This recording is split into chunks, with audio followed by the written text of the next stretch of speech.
Carlos Rodríguez Bernal, máster en Arquitectura de Paisaje por la UPS de Barcelona, fundador y director de la revista Piso, director de SPRB Arquitectos con sede en Guadalajara, Jalisco, firma dedicada al desarrollo de proyectos arquitectónicos y de paisaje. Fue director del Departamento de Arquitectura del ITESM Campus Guadalajara y miembro del Comité Asesor del Consejo Nacional de Cultura y Artes, CONACULTA, en la sección de Arquitectura. Esta conferencia es patrocinada por Orcotec. Es una empresa líder en el diseño, construcción y mantenimiento de áreas verdes y productora de árboles y especies nativas con 25 años de experiencia. Crest, empresa líder en el desarrollo de productos para la fijación de pisos, azulejos y revestimientos. Ofrece soluciones prácticas e innovadoras, siendo altamente reconocida por la calidad de sus productos y su gran servicio. Berel es una empresa 100% mexicana. Cuenta con más de 1,000 puntos de ventas en el país y con más de 75 años de experiencia produciendo y comercializando recubrimientos arquitectónicos.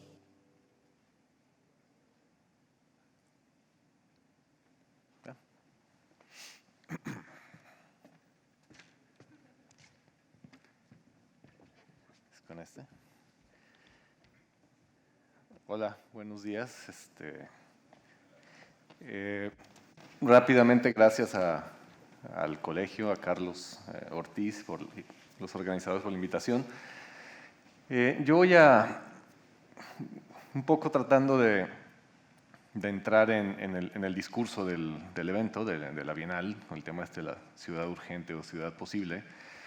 Voy a presentar algunos proyectos que creo que encajan en este tema que se va a tratar de discutir el día de hoy aquí.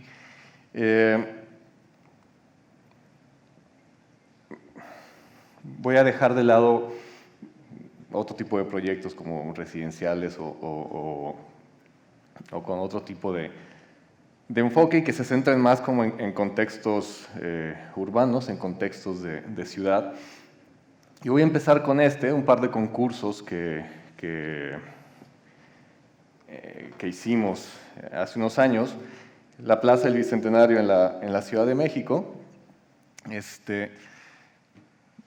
Le puse este nombre a la presentación como reciclajes y replanteamientos porque creo que tiene mucho que ver estos proyectos con esta situación, que es un tema que me parece que está muy en la mesa de discusión hoy en día en lo que puede pasar en las ciudades. Ya lo decía Pablo hace un momento, ¿qué va a pasar con esta infraestructura cuando cambien los usos o las prioridades?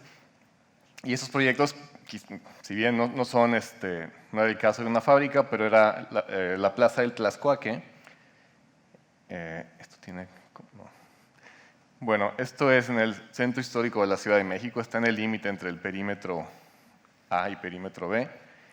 Acá tenemos el Zócalo, aquí está la capilla de Tlaxcuaque, una capilla virreinal del siglo XVI, y había toda esta especie como de infraestructura urbana que eran el Escuadrón de Rescate Urbano Metropolitano, eran instalaciones de la policía. Era un sitio que estaba muy conflictuado por todo este entramado vial. Era muy complicado poder acceder allá donde estaba la capilla. Se convocó un concurso en el 2008 para conmemorar el centenario de la Revolución y bicentenario de la Independencia. Aquí podemos ver la ubicación, la proximidad que tenía con el centro simbólico del país, ¿no? el Zócalo, la Catedral Metropolitana, el Palacio Nacional, el sitio de intervención y un polígono de intervención que podía, si así lo consideraba cada equipo, podía crecer hacia la parte posterior de la capilla, ¿no?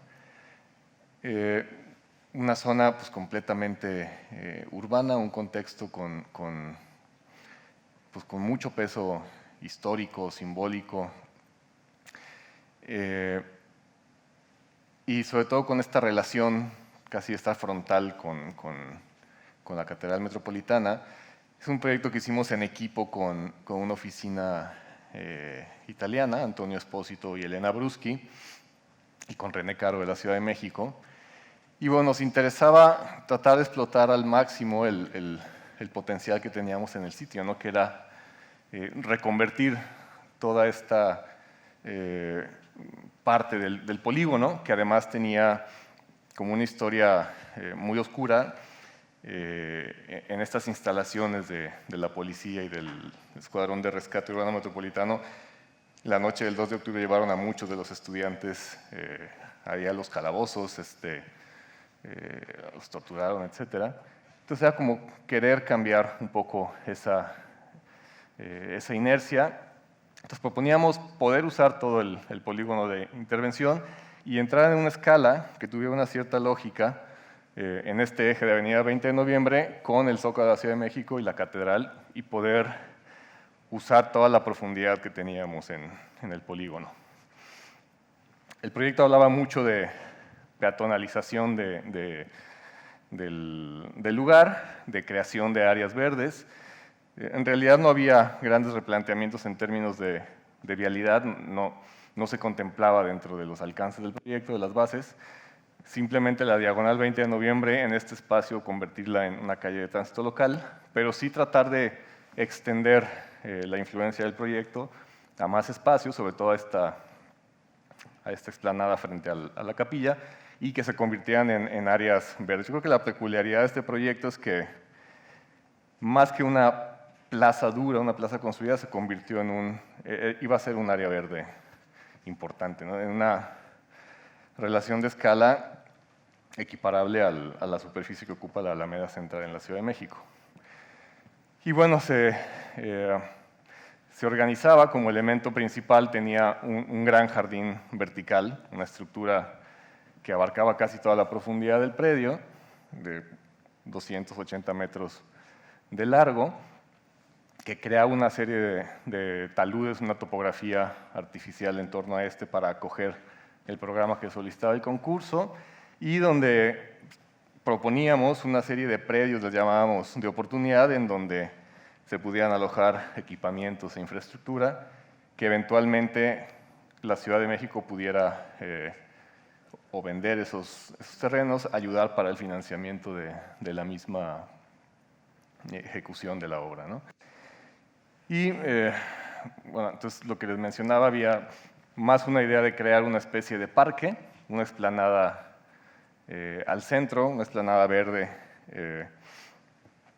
que era donde propiamente sería el espacio de conmemoración, el espacio para albergar eventos multitudinarios, y que debajo de estos taludes que estaban en torno a la explanada y al jardín vertical se acogería los equipamientos, ¿no? Había un museo de sitio, un auditorio, espacios para poder almacenar equipos para eventos masivos. Y como pieza protagónica, este jardín vertical, en donde bueno, hicimos ahí algunos ensayos de ideas con especies de diferentes, con floración en diferentes estaciones o temporadas del año, ¿no? Hasta lograr un dibujo que fuera, un dibujo con vegetación que fuera cambiante. Había un tema interesante o que nos parecía importante, que en este sentido esta estructura, que era propiamente lo que se convertía como en el símbolo de la plaza, que este jardín vertical, en su sección transversal trataba de entrar en escala con la pequeña capilla del Tlaxcuaque, pero que en su sentido longitudinal entraba más bien en escala con la avenida 20 de Noviembre y con el Zócalo capitalino, tratando de establecer como esta relación, ¿no? Por esos mismos años hicimos otro concurso para el Parque Metropolitano. Lo hicimos en colaboración con la oficina de Tatiana Bilbao. Es pues uno de los parques grandes que hay en la ciudad de Guadalajara, hacia el poniente de la ciudad. Un parque que no tiene demasiados años, debe tener unos 30 años más o menos que se designó esta zona de la ciudad como área verde. Un parque que estaba en ese momento esa era la infraestructura con la que contaba. Una zona más o menos arbolada, se intentó hacer un lago artificial, había algunos equipamientos marcando como accesos, una serie de caminos que se quedaron a medias, zonas muy diferenciadas, una zona más que parecía parque, otra que era realmente árida, pocas zonas realmente verdes, ¿no? La vegetación es muy noble, ahí se veía lo que estaba regado, pues reaccionaba de otra manera, los accesos marcados por esas torres de colores. Y este concurso fue con motivo de los Juegos Panamericanos de Guadalajara y en un costado se construyeron el complejo de albercas y de canchas de tenis. Se quería terminar el parque con motivo de esto. Presentaba estas situaciones, un supuesto lago que en realidad casi todo el año es un gran socavón de tierra, pero que en ciertas épocas del año, hay una temporada de lluvias muy marcada en Guadalajara, pasaban estas situaciones, se creaban estos aguajes temporales. Un parque, como pudieron ver en la foto aérea, muy árido, en donde la gente busca casi de manera desesperada la sombra, al grado de mover los brincolines y ponerlos debajo de los árboles para que los niños puedan pasar ahí el día. Es un parque que se utiliza mucho, ha cambiado, evidentemente, de 10 años para acá. Mucha de la vegetación que en ese momento se veía que habían puesto se ha logrado, el parque presenta un aspecto distinto, pero en ese momento estaba así. Ese era el estado en ese momento, la serie de andadores que había, los ingresos marcados, la zona arbolada que tenía estas franjas como muy marcadas. En algún momento quiso ser un campo de golf esto, el lago artificial que se quedó a medias, y lo que nosotros propusimos es estructurar este parque. Queríamos crear como una especie de esqueleto para el parque, viendo cómo había sido el desarrollo histórico del parque, que había habido un proyecto 30 años atrás que se había quedado a medias, que se había construido solo una parte, que no sabíamos si esto realmente se concluiría para los Panamericanos o le sucedería lo mismo. Queríamos crear una infraestructura más bien de tipo natural, ecológica. Entonces seguimos los escurrimientos que atravesaban el parque, proponíamos crear una serie de retenciones en los escurrimientos para propiciar ese tipo de aguajes que vimos, rematar en algunos de estos aguajes, que el agua la pudiéramos estacionar ahí durante unas cuantas horas. Sobre todo era importante, era un requerimiento del parque, del proyecto, porque aguas abajo, tenemos Ciudad del Sol y cada temporada de lluvias es un desastre ahí de inundaciones. Entonces había como la intención de tratar de retener el agua de lluvia la mayor cantidad de horas posibles o de infiltrar en el sitio, y que esos ejes húmedos de estos escurrimientos pudieran propiciar la creación de ciertas franjas arboladas y que funcionara un poco como lo que vimos en la foto aérea, en donde con una serie de capas de árboles pudiéramos tener un parque con una imagen muy distinta, un parque vegetado, ya no un parque árido, y proveer sombra para esos espacios. Queríamos crear como esa especie de estructura para el parque, que posteriormente nos diera pie a establecer una serie de recorridos o senderos, poder sembrar el programa arquitectónico que nos pedían, y al final tener un parque que luciera de una manera muy distinta a lo que había en ese momento, ¿no? Que pasáramos de tener aquella imagen árida a tener un parque que tuviera zonas muy marcadas, arboladas, unos ejes húmedos con estos escurrimientos, y zonas que perfectamente pudieran cambiar en la temporada de estiaje o en la temporada de lluvias, y que al final pudiéramos conseguir un parque pues bastante más vegetado, que propiciara condiciones mucho más agradables de uso, de confort, de convivencia. Estos concursos nos dieron pie para desarrollar una serie de ideas que posteriormente, algunas de ellas hemos podido llevar a la práctica. Un proyecto que tiene una naturaleza muy distinta a esos dos proyectos anteriores. Esto es una iniciativa privada, es uno de esos desarrollos que seguramente, bueno, hace poco también lo acaba de decir Pablo, de esos que comunidades cerradas, que hay que pasar un control de seguridad para ingresar, pero que aportaba un elemento que lo diferenciaba de este tipo de iniciativas y que es que proponía una gran área verde central. El área de donación de este fraccionamiento era justamente la parte más importante o la zona más valiosa de todo el desarrollo y que tenía una relación de proximidad muy importante con el Bosque de la Primavera, que es el pulmón de la ciudad de Guadalajara y que es un área natural protegida. Es como uno de nuestros tesoros y recursos naturales que tenemos en la ciudad.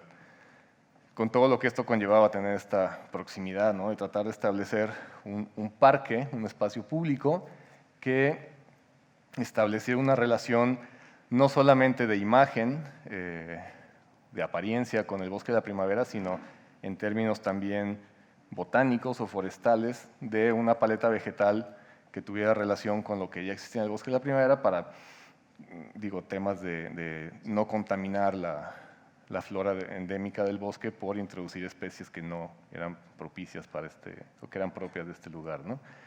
Y puntualmente la intervención del parque tenía que ver con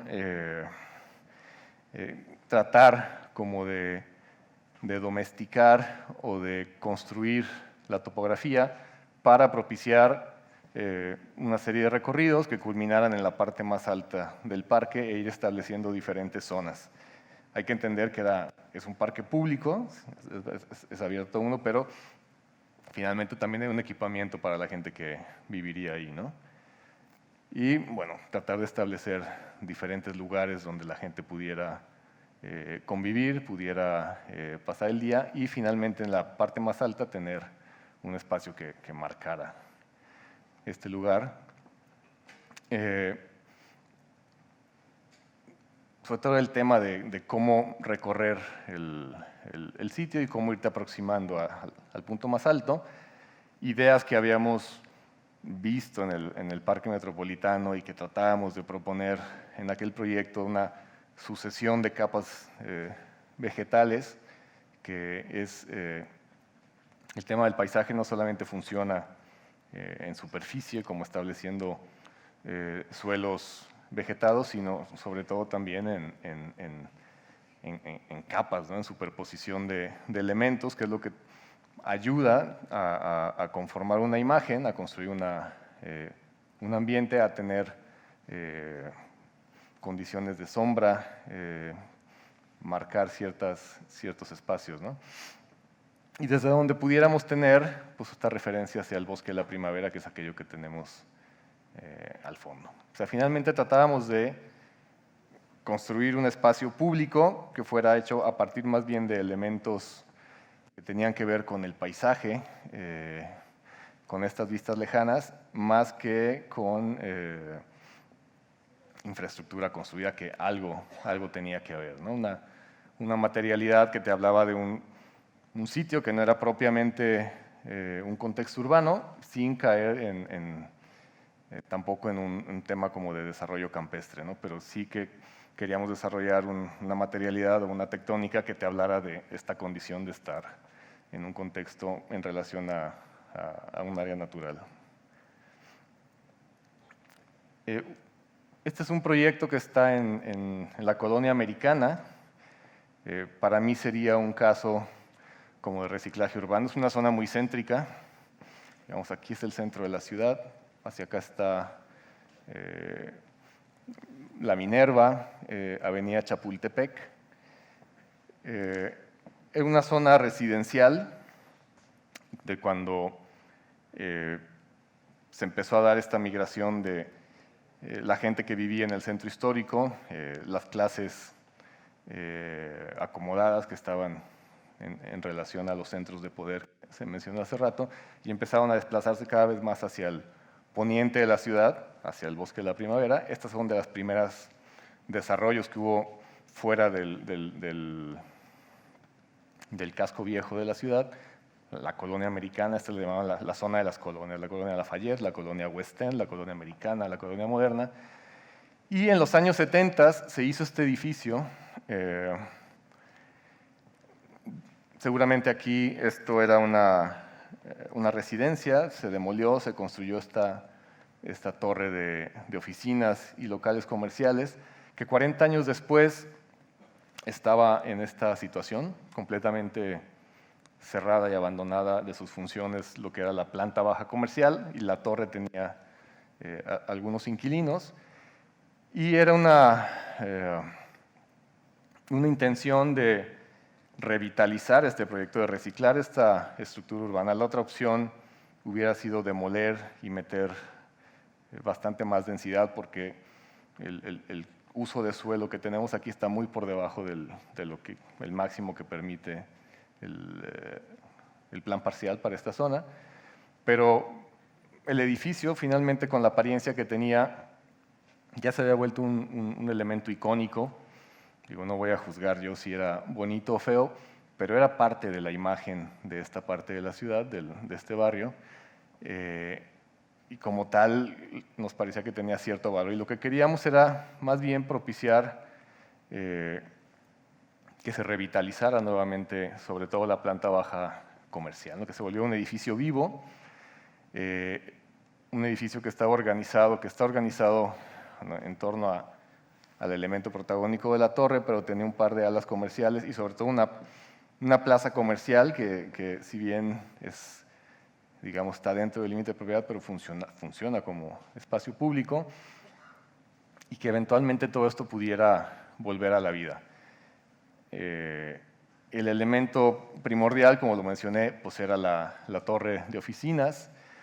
Tenía la peculiaridad de estar orientada la fachada principal hacia el poniente, con una incidencia solar muy fuerte, con condiciones de confort poco favorables al interior, sobre todo en la temporada de calor en Guadalajara. Se volvía incómodo estar ahí, espacios poco ventilados. Entonces era un tema de tratar de mejorar las condiciones de confort al interior de los espacios, pero como no disociarnos de la imagen icónica que ya tiene el edificio. Entonces la fachada se volvía como el tema importante aquí en el proyecto, ¿no?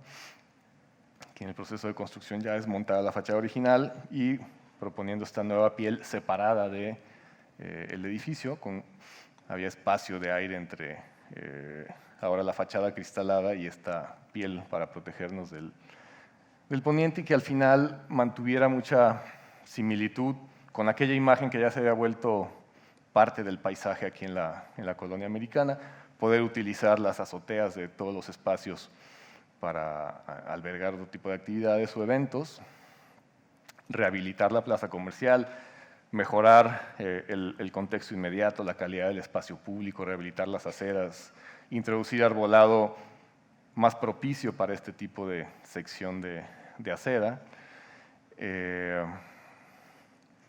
y que finalmente el edificio volviera a la vida, se reutilizara esta infraestructura urbana y darle como una segunda oportunidad, una segunda vida a este edificio. Tratar de intervenir puntualmente los espacios que así lo ameritaban, crear estas condiciones distintas de confort al interior de las oficinas. Un caso también que me parece que es como de recuperación de un espacio obsoleto es este parque en la ciudad de Celaya, un parque que nos tuvo ocupados un buen rato en los años recientes, en una zona muy céntrica de la ciudad. Seguramente Julio les mostrará más información de esta zona, muy próxima al centro histórico, un sitio que se conforma por una serie de espacios públicos, es más, algo así como 70 hectáreas de suelo que es público, de uso público en la ciudad de Celaya, lo cual lo vuelve peculiar, en donde existe un auditorio proyectado por Abraham Zabludowski, había una serie de parques que ya existían y había va a estar la nueva catedral de Celaya, está el estadio de fútbol, etcétera.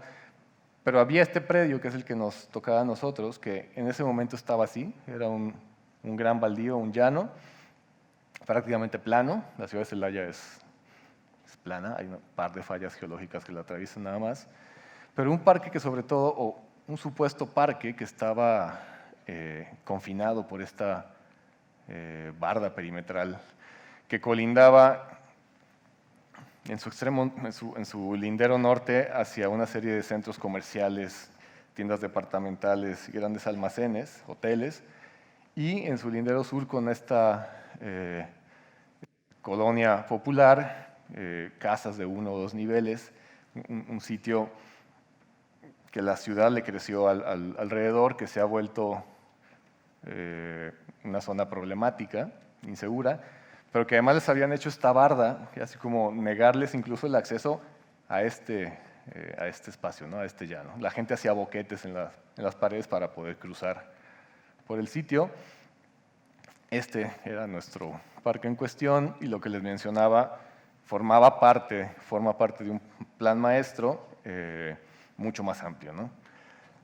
Una estrategia de tratar de recuperar el espacio público, crear una calzada verde peatonal a lo largo de esta avenida y que conectara eventualmente todos estos equipamientos y que el parque fuera esta mediación entre esta situación de tener grandes superficies, tiendas, estacionamientos con este gran urbano de una escala mucho más pequeña, una especie de...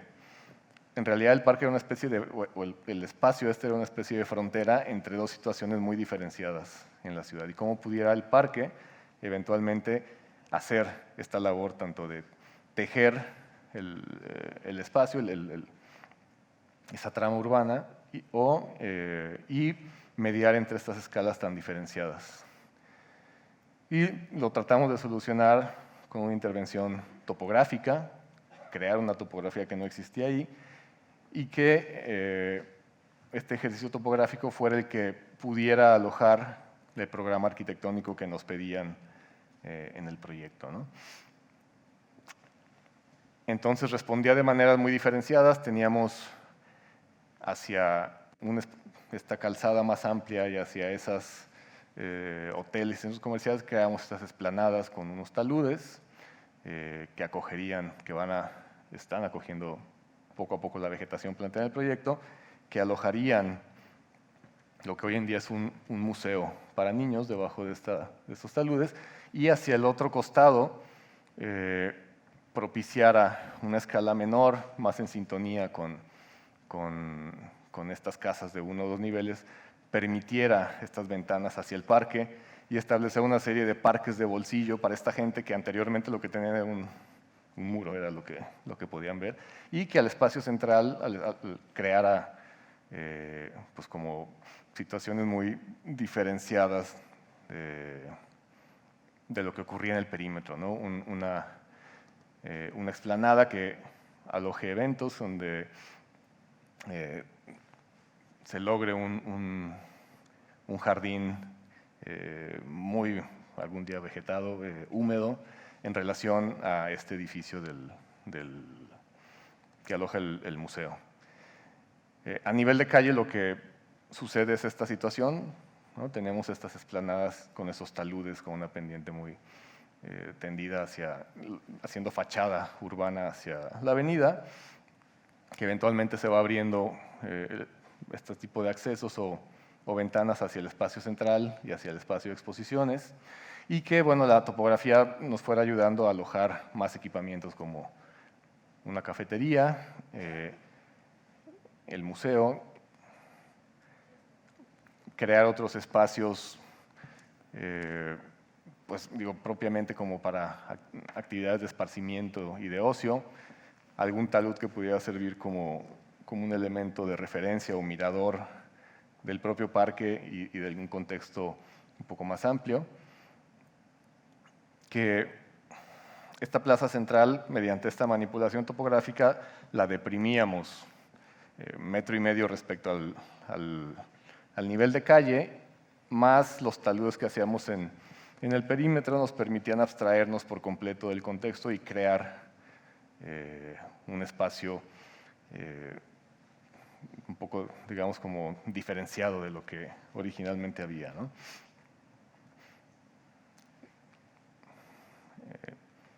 el edificio que aloja ahora el museo, que en su cubierta tendrá jardines, son cubiertas verdes, y al interior de este espacio, bajo esta topografía, se creaban estos espacios para exhibición. Muy en relación siempre con la explanada y con el resto del parque.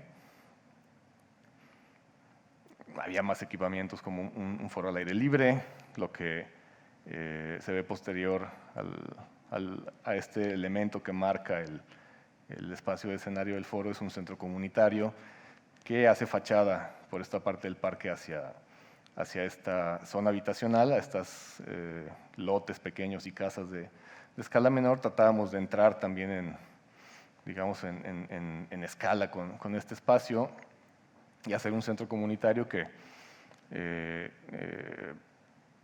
fuera una serie de volúmenes que acogen los diferentes requerimientos, aulas, talleres, espacios para baile, para clases de oficios, deportes, y que tuviera este tipo de áreas de relación para la gente, para que la gente que vive en proximidad al parque, en esta zona de la ciudad, pues pudiera reunirse, encontrarse, aprender algo nuevo, finalmente convivir, ¿no?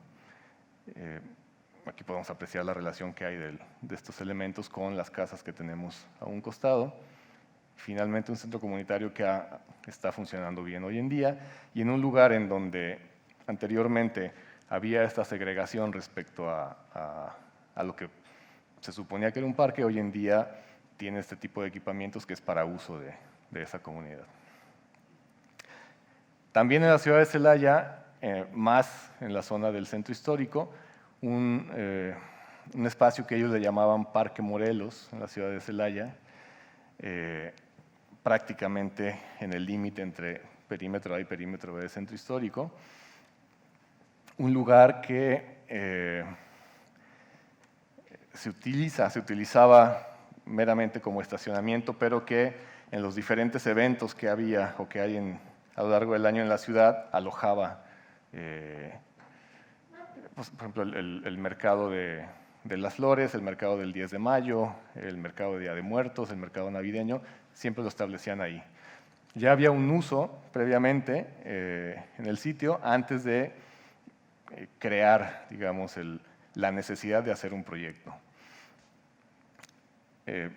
Una zona que se proponía por parte de la administración muy diferenciada, un área de estacionamiento. Finalmente no querían, en el espacio, digamos, entre estos eventos, no querían dejar de utilizar el espacio como área de estacionamiento, un área de parque muy diferenciado, un parque hundido y una superficie que utilizaban para eventos deportivos. Una serie de espacios abiertos en el centro de la ciudad de Celaya, el jardín municipal, la zona del Carmen, la bola de agua y el Parque Morelos, vinculados por un andador peatonal que los conectaba, en donde esto podía ser como el final del paseo yendo del centro histórico hacia este lugar, un sitio que tenía estas condiciones, se utilizaba para estacionamiento, y en donde lo que propusimos fue construir una superficie sombreada, una estructura a la manera de una especie de logia que pudiera alojar estos eventos que ya sucedían, y una continuidad de superficie para crear una explanada. Debajo de esto se hizo un estacionamiento público y un poco esta idea, ¿no?, de una superficie continua que tuviera este elemento de la logia y se vinculara con las otras partes del proyecto, como el parque hundido o la superficie que utilizaban para eventos deportivos. Que este elemento de la logia nos pudiera servir como remate en un andador peatonal viniendo del centro, o crear una fachada en un sitio que no tenía en ese momento identidad, que permitiera eventos de diferentes naturalezas, exposiciones, permitiera estos mercadillos temporales. Y finalmente lo que se construyó fue esta parte del proyecto solamente de la logia del estacionamiento. Y aquí vemos la estructura ya en uso, un espacio que aloja este tipo de situaciones. Una estructura muy, muy sencilla que permite que sucedan estas cosas al interior y que también puede funcionar como un lugar de encuentro para la ciudad, un lugar para estar en donde antes realmente solamente había coches a nivel de superficie y que hoy en día funciona de esta manera. Entonces, recuperamos un espacio que se utilizaba solamente para el automóvil, ahora puede haber este tipo de usos. En la ciudad de Guadalajara, otro parque que ya existía hace ya varias décadas, el Parque Huentitán, que forma parte de una serie de áreas verdes que culminan en el zoológico y que esto hace fachada o límite hacia la barranca de Huentitán, que es un espacio impresionante, otro de los tesoros naturales de la ciudad. Un parque que se construyó hace varias décadas, siempre tuvo esta connotación de área natural, era una serie de andadores empedrados, pero sobre todo que tenía un valor importante por tener este patrimonio natural, ¿no? Un bosquecillo ya muy bien logrado de guamúchiles, pero que en ese momento tenía esta situación de abandono, pero que curiosamente en otra de sus partes, porque este parque fue mutilado en diferentes ocasiones, había este tipo de infraestructura construida, ¿no? Entonces, bueno, un proyecto que en realidad se genera a partir de una serie de senderos y andadores, pero que donde me parece que el valor importante es que se pone se le da importancia a lo que ya existía previamente, que era realmente el valor del sitio, era toda esta estructura vegetal. Tratar de nuevamente volver a establecer una serie de calzadas, maneras de recorrer el parque, estos andadores, recuperar parte de los empedrados antiguos que había para crear estos sitios, meramente marcar una serie de sitios o de pavimentos, de plazoletas, de maneras de recorrer el parque y que a través de estas intervenciones puntuales pusiéramos en valor realmente el espacio natural y la vegetación que ya teníamos en el sitio. Un lugar que lo habían transformado, en algún momento fue una especie de vivero, habían creado estas explanadas y que ahora pudiéramos construir espacios donde la gente se pudiera encontrar. A pesar de las condiciones del parque, es un lugar muy utilizado por la comunidad de Huentitán. En este tipo de plataformas que se habían hecho para lo que anteriormente eran viveros, pues crear una serie de pabellones, una estructuras muy sencillas que solamente aportaran algo de uso o de calidad al espacio, crear las condiciones para ciertos accesos al parque, estas plazoletas, poner algo de mobiliario, iluminación, enmarcar elementos valiosísimos como este guamúchil que tenemos ahí con esas formas espectaculares, solucionar temas de accesibilidad, de diferencias de niveles, crear este tipo de sitios, provocar algunos remates visuales.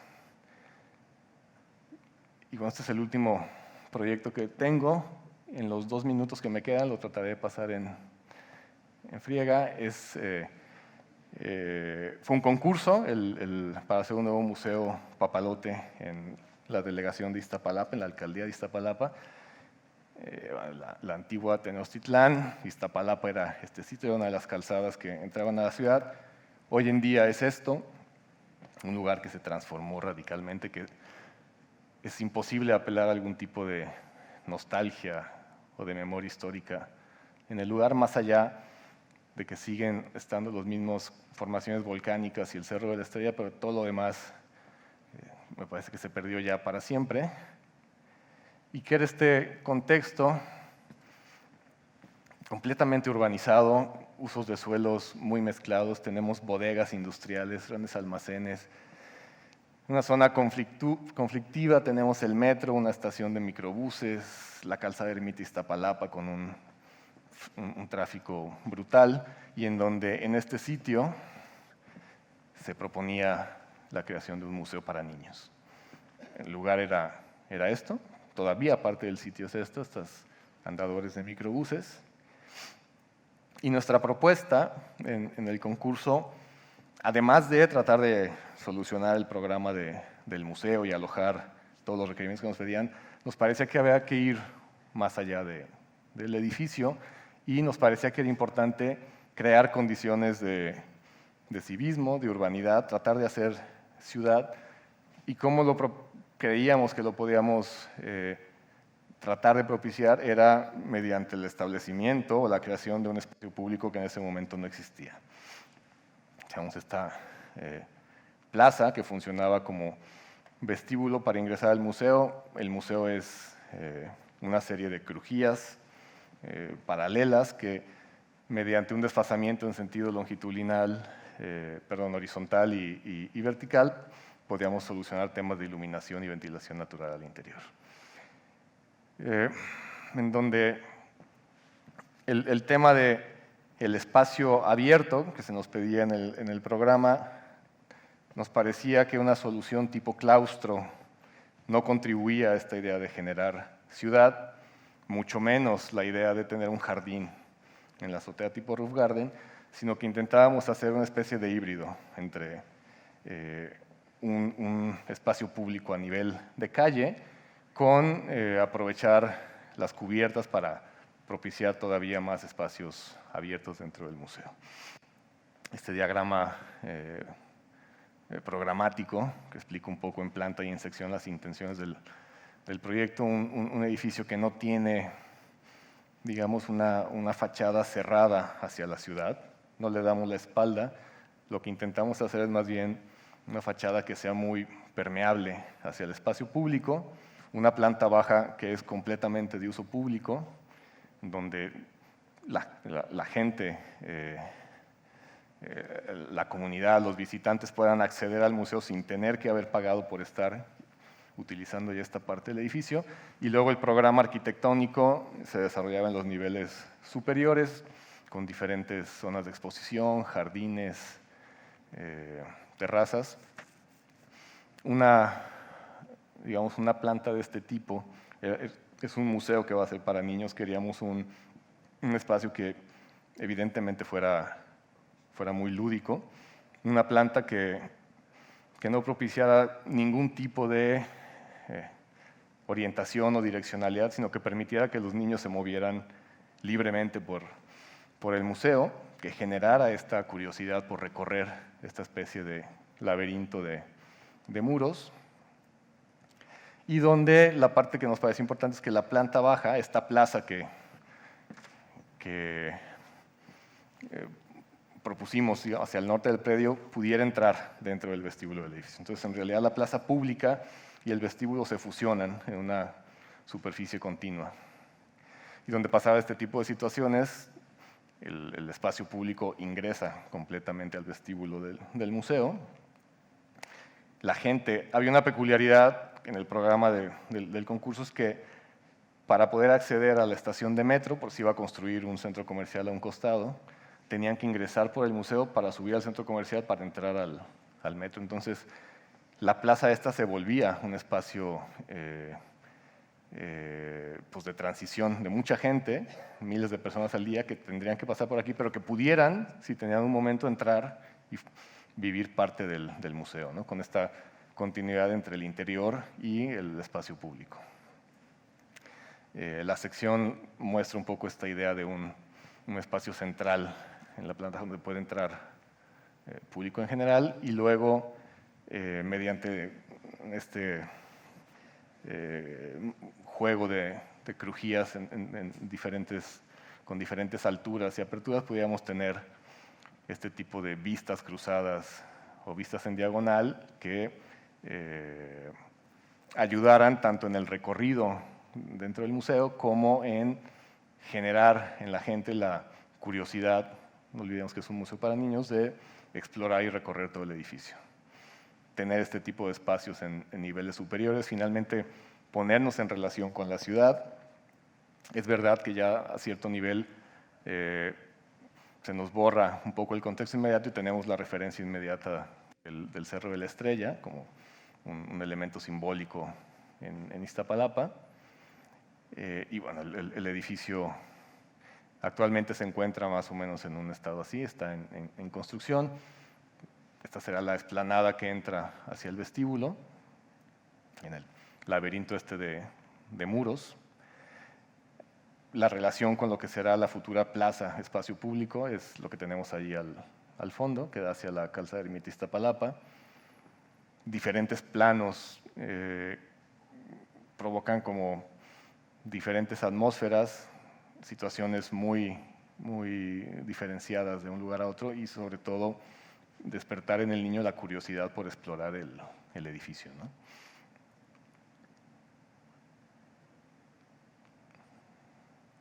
Hay siempre este juego de planos con los muros en la disposición que los pudieron ver en la planta, la relación del edificio con su contexto.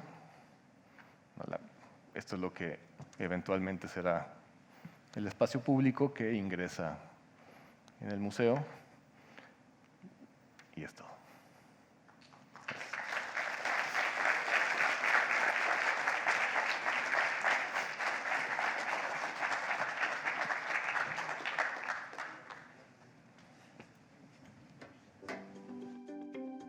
Axel Araño. Por más de 30 años ha desarrollado una práctica extendida de la arquitectura que abarca tanto la realización de proyectos en diversos géneros y escalas y el desarrollo de estudios e investigaciones en una amplia variedad de temas relativos a la arquitectura, así como una extensa trayectoria en la docencia. Es fundador y director del taller Fragonard. Participó como colaborador